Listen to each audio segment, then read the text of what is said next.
नमसभायै नारायणीयभट्टपादविरचिते नारायणीये 40 दशके वर्णितं पूतनामोक्षम् अहम् अत्र गायामि।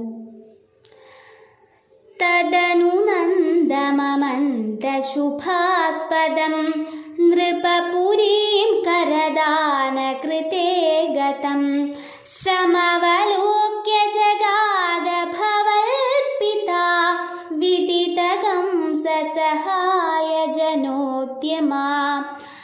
अयि सखे तव बालकजन्म मां सुखयतेऽद्य निजात्मजन्मवत् इति भवल्पितृतां व्रजनायके समधिरोऽप्यशंसतमादरात्।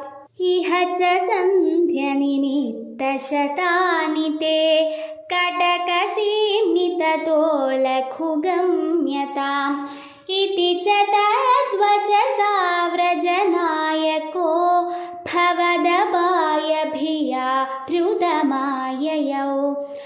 अवसरे खलु तत्र च काचना व्रजपदे मधुराकृतिरङ्गना तरलषट्पदलालितकुन्दला कपटपोतकते निकटं गता।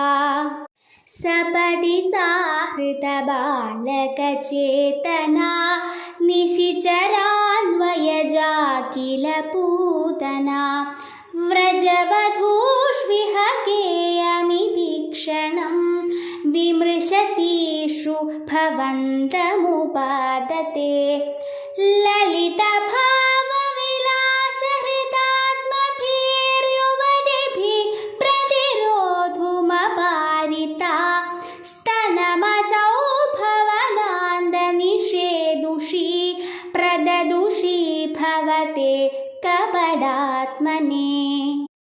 समधिरोह्य ततङ्गमशङ्गितस्त्वमथ बालकलोपनरोषिता महदिवाम्रफलं कुचमण्डलं प्रतिचुचूषिथ दुर्विषदूषितम्। असुभिरेव समन्थयति त्वयि स्तनमसौ स्तनितोपमनिस्वना निरपतद्भयदाति निजं वपुः प्रतिगता प्रविसार्य भुजावुभौ।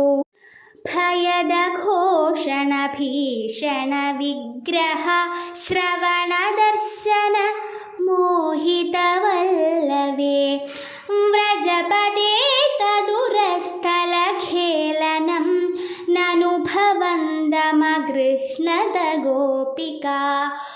भुवनमङ्गलनामभिरेव ते भुवतिभिर्बहुधा कृतरक्षणा त्वमयि वातनिकेतननाथ मामगदयन् कुरु तावकसेवनम्। त्वमयि वातनिकेतननाथ मामगदयन् कुरु तावकसेवनम्। धन्यवादः।